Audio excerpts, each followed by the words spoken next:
Guest today is Janine Ferretti. Janine is a professor of the practice and a colleague here at the Pardee School of Global Studies at Boston University. Earlier, she was at the Inter-American Development Bank. And I'm going to talk to her about the future of environmental performance, starting with the concept of environmental safeguards.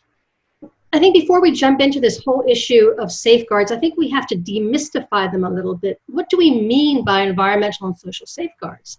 It's really about taking environmental and social issues or concerns or impacts into consideration when we're making decisions. The earliest practice of doing that is, I would say, started about 30 years ago, 35 years ago, with the environmental impact assessment. And it was the environmental community that led the charge back in the 1980s to make sure that the multilateral development banks also included these considerations. And then we saw this an interesting sprint forward where the financial community, the financial sector, managers of assets also started to take a look at these issues. Now, back then, that was about 15 years ago, environmental and social issues were really more of a niche market. It was called ethical investing. It was really seen for a small group of investors or shareholders who had ethical concerns, and so it was a bit of a boutique industry.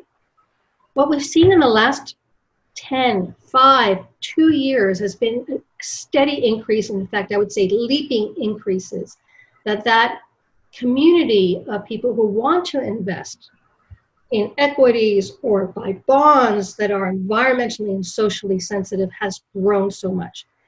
The environmental social bonds, for example, market is so hot that they couldn't find issuers of environmental social bonds enough to satisfy the demand. So the lead actor on environmental performance is now the financial sector.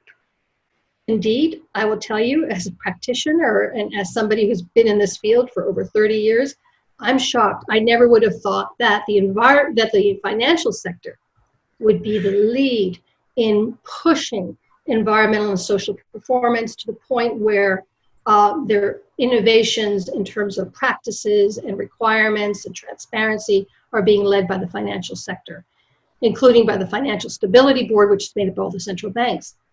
And I think the reason is, Adil, is because they're seeing the writing on the wall. They're not doing this necessarily because it feels good. That's part of it. But I think what they're seeing is the writing on the wall. And to a certain extent, COVID is an example of that. I think the COVID issue is really basically the wake-up call, and it's in a way also ratifying and affirming that strategic impulse to try to shift our investments to much more sustainable activities.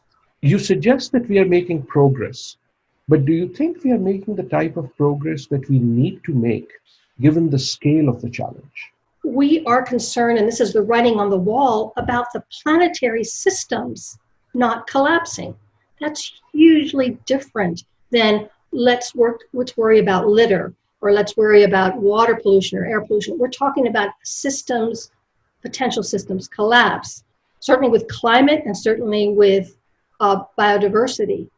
So the challenge has been, how can you develop indicators that get at those issues, at those systemic issues, much more, not only systematically, but also don't mask or hide trends that are actually occurring.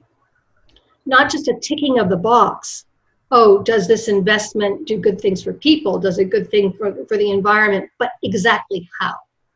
As you see the various economic response packages that are coming after COVID, where do you see this approach to environmental performance being adopted? Today, for example, the whole recovery effort in the EU, they've been walking the talk, perhaps not enough, but 1/4 of the $800 billion of recovery funds they put forward is going to be going to activities that have been linked to climate change outcomes or biodiversity outcomes.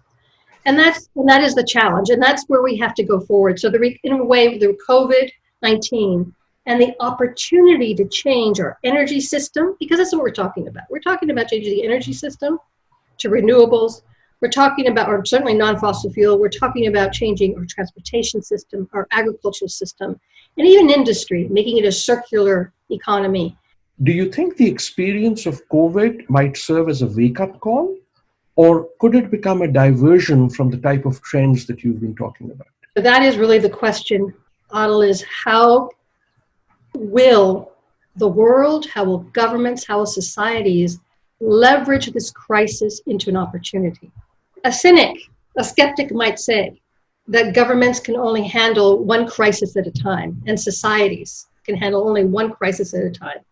And I think we have to remember that COVID is a crisis, but it's a crisis that will go away.